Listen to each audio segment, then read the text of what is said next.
of a Menace was produced at Canisius College, Buffalo, New York, under a grant from the Niagara Frontier Section and the sections of the Northeast region of the National Association of Corrosion Engineers. It was prepared under the guidance of Drs. Frank Denham and Joseph Biron by Teresa Amabile, a senior chemistry major at Canisius College, Diane Cookfair, a senior at Kenmore East High School, and Michael Shanks, a senior at Maryville High School. Corrosion, the Chemistry of a Menace, is presented to alert high school students to the possibility of corrosion control as a career field.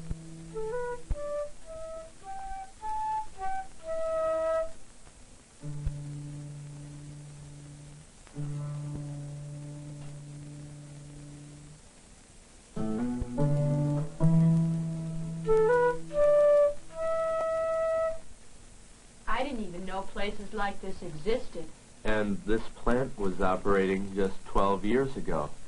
How did things get so bad anyway?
This specimen's in such bad shape, I'm going to have trouble even handling it.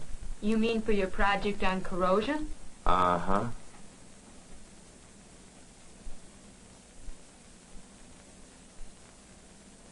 It's a little scary how quickly it happened. 12 years ago, that was a busy plant.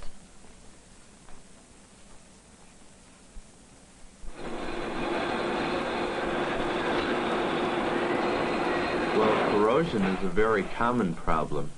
I never really paid any attention to it before I started gathering specimens for this project. But going home today, just look around you. It's literally everywhere. Almost anything made out of iron will corrode when exposed to moisture and air, anything from a ship in the harbor to your brother's swing set. In fact, it's so common that 20% of the iron produced per year goes to replace iron corroded away.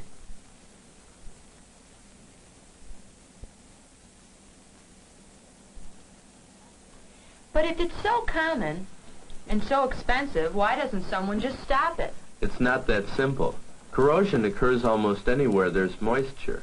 The more moisture, the more likely it is to form. I set up this demonstration just before you came to show the conditions necessary for corrosion. I prepared a solution of cupric chloride in one beaker, an equally concentrated aluminum nitrate solution in the other, and suspended a strip of tin in each. Let's take a look at them. It's only been 5 minutes, and already the tin from the copper chloride solution shows heavy corrosion. However, the tin strip placed in the solution of aluminum nitrate shows no reaction. Why did corrosion happen in the first solution and not in the second? To answer that, we have to look at the electromotive series.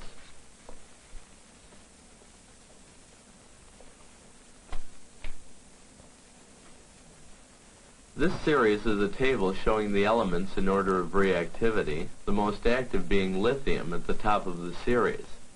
Here's an example of a very reactive metal, sodium. Since it is found so far above hydrogen on the chart, it corrodes very quickly in the presence of the water molecule.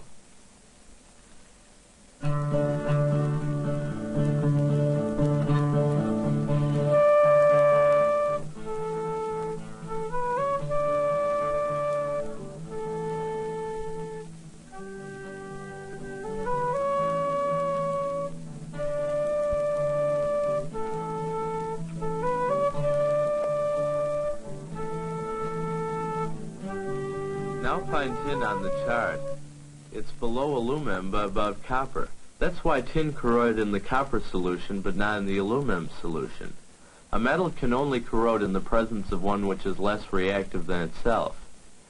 In the copper chloride solution, the tin is replacing copper.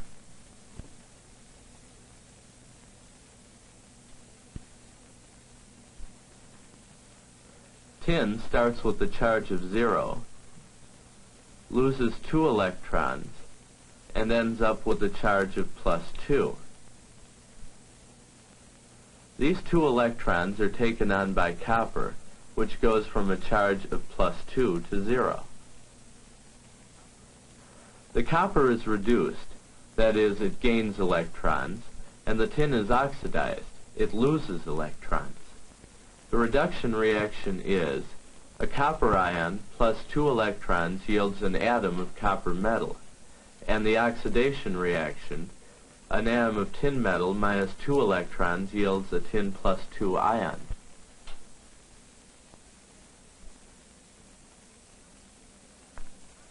Well, I didn't see any copper chloride floating around rusting that old factory we found. What does all this have to do with that? Maybe this will help you understand the correlation. It's a galvanic cell I set up a few days ago, and it works by the same process as corrosion, but here it's used to create an electric current.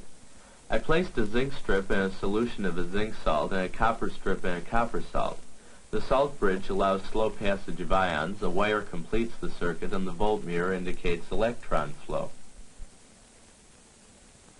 Zinc has a greater tendency than copper to give up electrons, so electrons released at the zinc flow to the copper through the conductor. This means that the zinc is called the anode, or positive electrode. Here, zinc atoms are oxidized. They give off electrons and form ions. The electrons flow through the conductor to the copper electrode. The copper cathode is negative because of its excess of electrons. Here, copper ions take on electrons to form copper atoms. In other words, they're reduced. But I don't see any little wire connecting the different parts of that rusty car across the street. Maybe the anode is just the place where corrosion happens, and the cathode is the part of metal right next to it. So it's really like a galvanic cell, but without the wire connection. Kind of like a short circuit. Well, what makes one section of metal become the part that corrodes in the first place? Oh, many things. A small impurity, a scratch, a slightly different environment. Any of these could differentiate two sections even though they're right next to each other. In a rusting piece of metal, there are lots of little anodes and cathodes all over, so small you can't even see where they are. For the corrosion of iron in the presence of an electrolyte, the iron is oxidized according to this half reaction. This happens at the mini-anode area. At the same time, oxygen molecules dissolved in the water are being reduced at the mini-cathode like this. Oxygen plus water plus 2 moles of electrons yields hydroxide ions. Oh, I see. If you add those two equations and then let that product react with oxygen and water, you get rust. Fe, OH, taken twice, a solid, plus oxygen, a gas, plus water, yield Fe, OH, taken 3 times, a solid. Now add all the steps together for the overall reaction. You can see the importance of both moisture and air to the rusting process. The final product will be the loose, flaky, reddish-brown substance we call rust. I guess I knew that's what causes rust, but I'd never seen it before in equation form.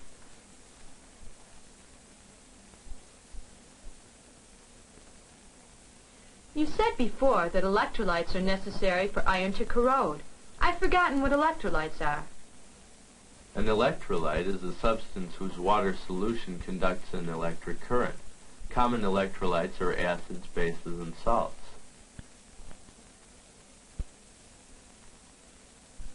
In the case of a rusty ocean liner, the seawater contains salt, which acts as the electrolyte. Is that why salted roads are bad for cars? Yes, the salt that's used on roads in the winter to melt the ice serves as a very good electrolyte and helps to accelerate corrosion. Another thing that causes a lot of corrosion on cars is mud. That's because mud often contains salt, and the piece of metal under the mud is getting less oxygen than the metal around it. Why would that cause it to corrode? If you remember back to our discussion on the corrosion of iron, you'll recall that oxygen is reduced at the cathode. So the area with high oxygen concentration becomes the cathode, and the oxygen-shielded part under the mud becomes the anode and rusts. Rusting is especially costly to the motorist.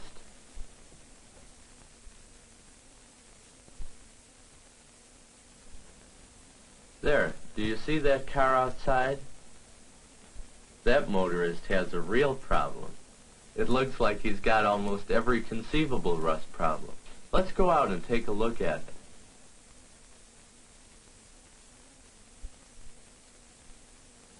You can see that these paint blisters leave small areas open for corrosive attack. This means water and salt can get in, and since this spot is more open to oxygen, the metal around it under the paint will rust. There are many bolts and crevices around the headlight assembly to collect moisture and cause oxygen shielding.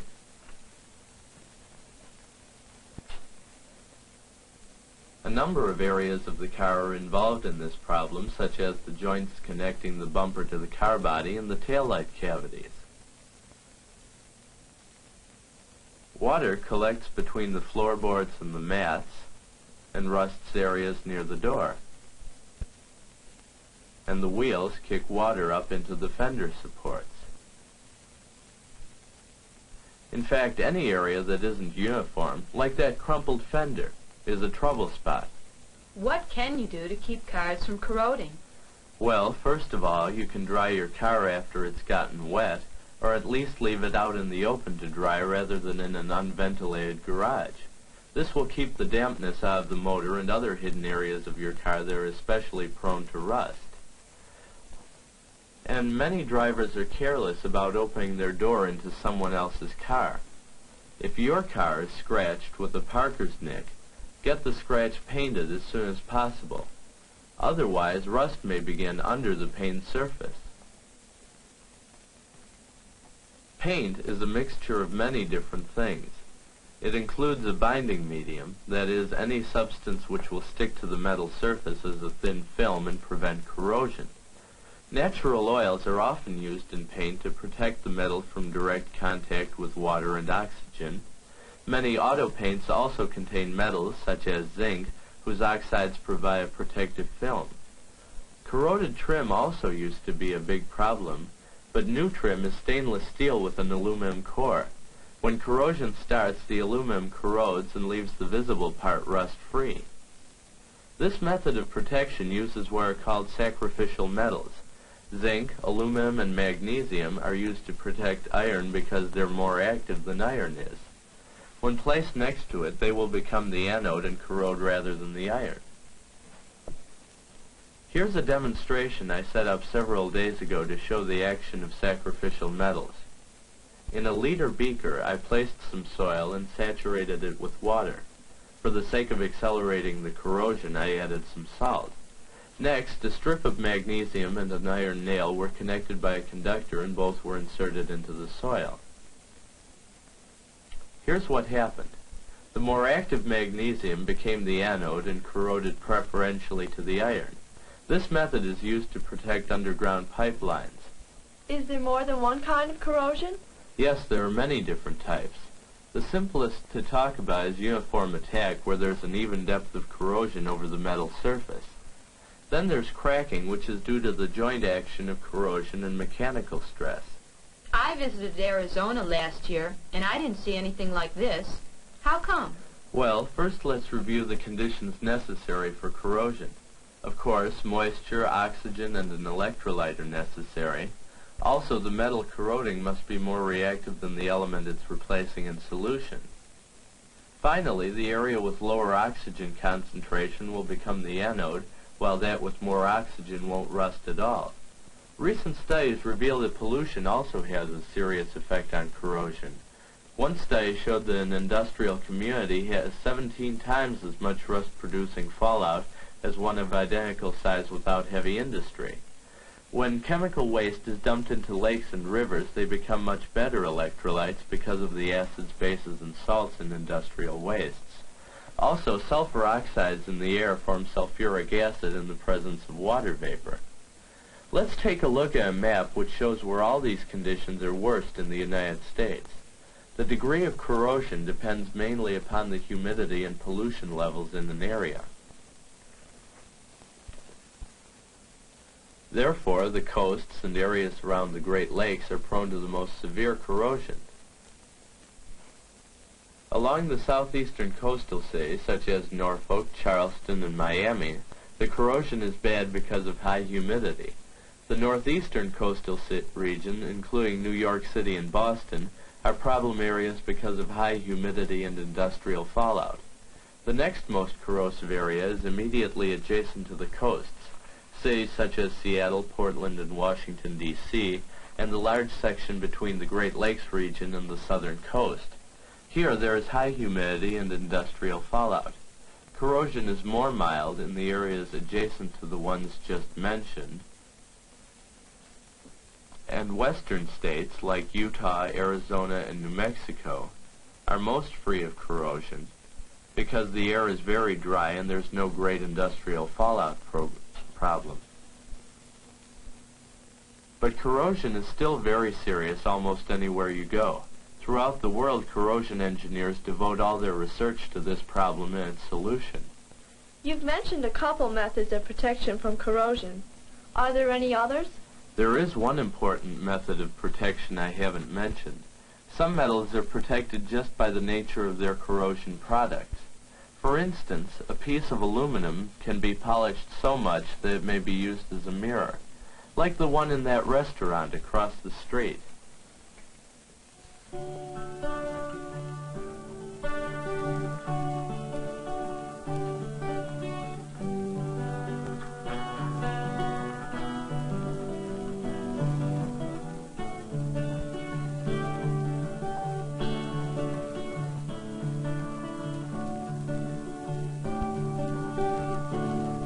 Within just a few days, it will be covered with a whitish film. This is its corrosion product, an oxide, but once it forms, it protects against further corrosion. Unfortunately, the most common metal in use offers no such self-protection. If I ever thought of corrosion before, it was something common and unimportant. I never realized it could be so drastic.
active corrosion is taking place in working facilities as well as in those that are shut down.